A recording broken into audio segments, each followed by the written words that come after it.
I am Ferdinand Marcos, and I am the President of the Republic of the Philippines.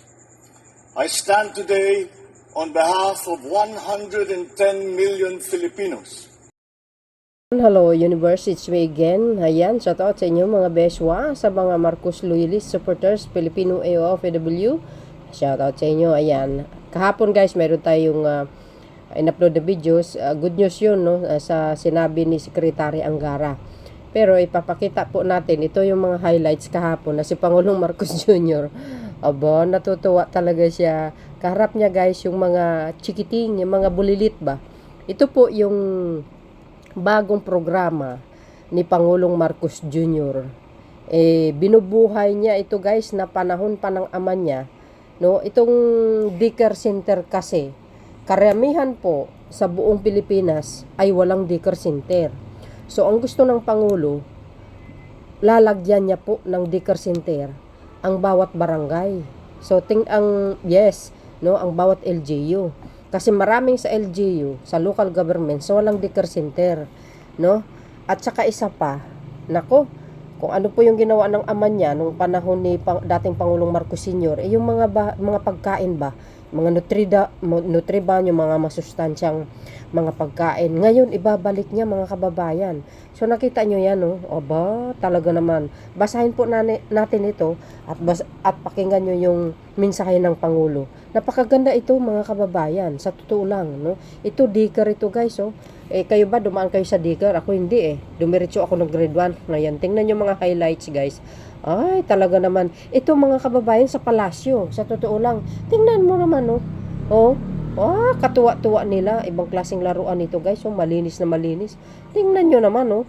Oh, pang 1960 yata yung sasakyan. Oh, ang galing, oh. Ito pa. Ayan, oh, ang Pangulo. Oh, oh, ayan, oh. Pinakita pa yung asong napakaganda. Wow. Oh. Oh, tuwang-tuwa siya. Dapat ito na magkaapo na, Ang tagal-tagal kasi ni Congressman Sandro mag-asawa para makita ni PBBM yung apo niya. But anyway, ito pa yung iba. No? But siyempre, bago yan. Basahin po natin, Sabi dito guys, tour sa palasyo sa storytelling activity, tampok ang kwento, ang limang tuta ni Eugene Y. Ibasco, ang handog ni Pangulong Ferdinand R. Marcos Jr. sa mga batang bumisita sa Malacanang ngayong araw. Kahapon yan guys, Sa isang mensahe, binigyan diin ni PBBM ang kahalagahan ng pagbabasa sa paghubog ng kaisipan at pagtanim ng learning appreciation sa mga bata. Ipinagtibay din ng Pangulo ang pagtiyak na natutugunan ang mga pundasyon para sa full development ng mga bata sa bansa. So, tama guys yung sinabi ni Secretary Angara. Alam nyo, pag ang bata hindi daw, yung nag-agahan, hindi busog, kulang sa nutrition, kulang sa pagkain, mahina sa klase. Alam mo yung may puntos talaga sila doon. Oo, yan po ngayon ang bibigyan ng atensyon ng DepEd. Ayon po yan sa direktiba ng Pangulo. Ito pa yung iba. Tingnan nyo yan, nag-storytelling pa ang Pangulo. Oh. Ang cute ng mga bata, nakakatuwa talaga sila, ayan, galing naman. Ayan pa, Wow, social. So, yan guys, pakinggan nyo po yung sinabi po ng Pangulo, yung kanyang mensahe.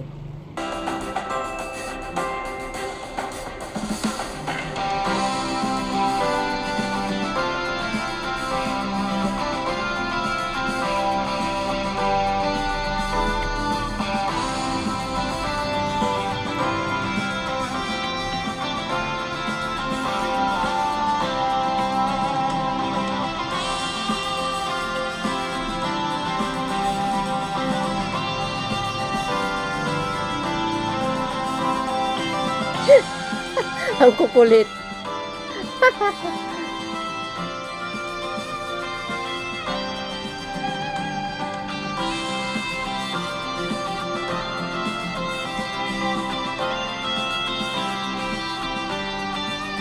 Cute naman.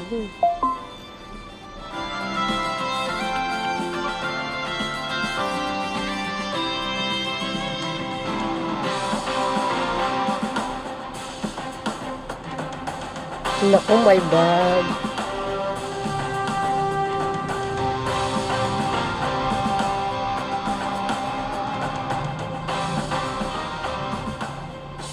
Bago yung panoorin yung speech ng Pangulo. Ito guys, basahin ko. So yun mga kababayan, napanood nyo yun. Ang kukulit, no, ang cute ng mga bata na talaga naman na, yun ang bagong programa ni Pangulong Marcos Jr. through DepEd na talagang bibigyan niya at pupunduhan mga kababayan. Ang galing talaga, no. Today we gathered with one goal, to create a better and brighter future for our children.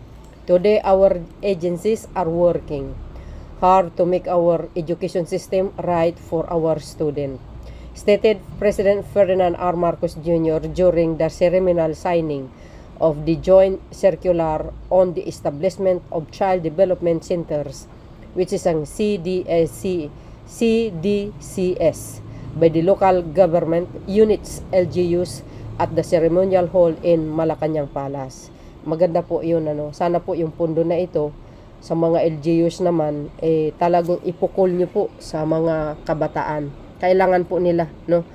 Speaking before official of the LGUs government agency and other stakeholder, President Marcos Jr. emphasized the vital role of education in shaping the nation's future. According to the President, According to the President, he directed the Department of Budget and Management, DBM, to prioritize and fund the establishment of CDCS, focusing particularly on remote barangays in Mindanao and other low-income municipalities. Nabanggit po dito yung barn, guys, at talagang tutukan nila ang barn. Sa pamamagitan ng suporta natin sa mga lokal ng pamahalaan na may limitadong kakayahan na magtayo ng sarili nilang CDCS, mapababuti natin ang edukasyon ng mahihirap nating mga kababayan. Agay. Ang galing, di ba? He said nothing that this CDCS will serve as venue for implementing the early childhood care and development center program and services, especially early learnings programs and family support programs. You see guys, yan si PBBM, lahat natutuka na bibigyan niya ng pansin. Sa pamamagitan ng mga CDCS, magkakaroon ng maayos na pundasyon ang ating mga anak sa siya namang magpapatibay sa pundasyon ng ating bansa, he added. Agay. For this year, the administration has identified 328 low-income barangays to receive funding. For this initiative, of this number, 89 will be in Luzon. Ay, wow, social. 106 will be in Visayas and 133 in Mindanao, including the Bangsamoro Autonomous Region and Muslim Mindanao. Ayan. Maganda ito, guys. Gusto ko ito, no? Maganda ito talaga. Kami dito, actually, mayroon kaming Dicker Center, no? The Chief Executive also highlighted other initiative including the first 1,000 days F1KD cash grant under the Pantawid Pamilya Filipino program 4PH, which has already been distributed to 68,000 households. Ayan, nationwide, as well as the supplementary feeding program, the school-based feeding program, and the Walang Gutom program. Ayan, galing. Congratulations sa atin lahat, ano. My fellow Filipinos, we recognize that the education goes beyond what happened just inside the classroom. The government continue to find ways to support our children so they can grow, they can achieve and reach full potential through health and community program. We remain committed to helping them become productive members of our societies, he stated. In concluding his message, the President called on the LGUs for their full commitment to ensure the success of the project, emphasizing the need to provide childhood development teachers and workers with the support and resources they required while encouraging community members to take an active role in CDCS. Ayan,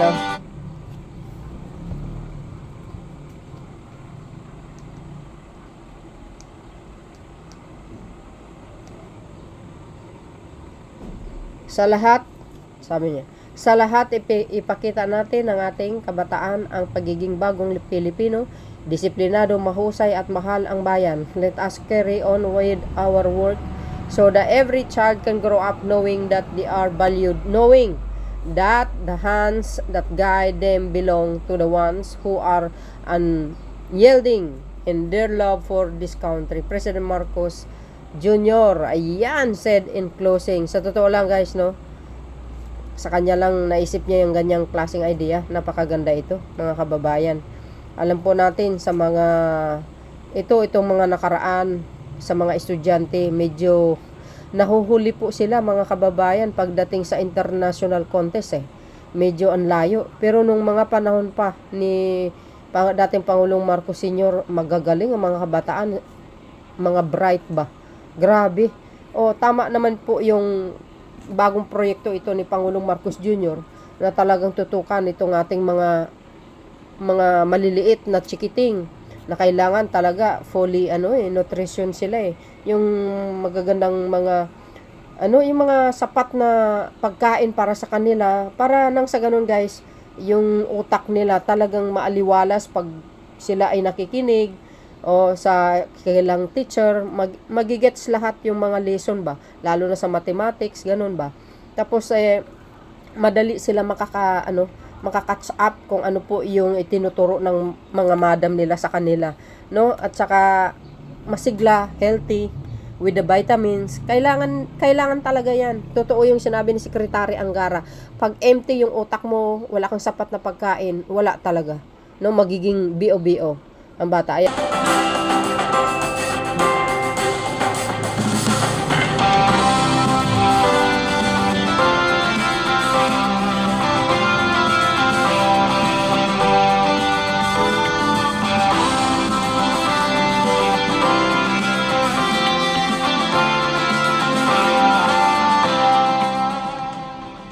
Today we gather with one goal: to create a better and brighter future for our children.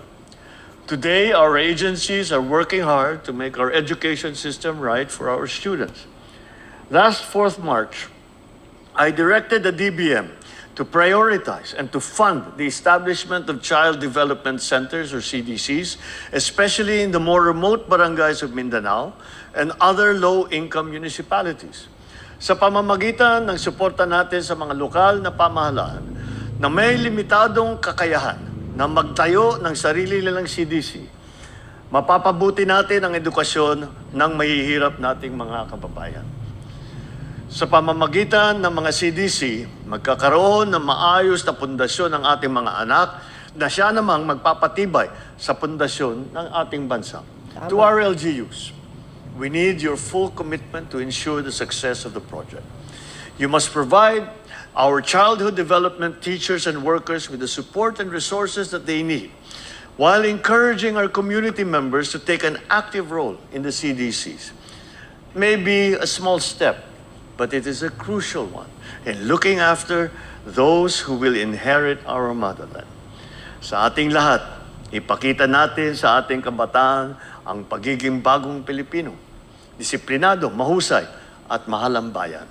Let us carry on with our work so that every child can grow up knowing that they are valued, knowing that the hands that guide them belong to the ones who are unyielding in their love for this country.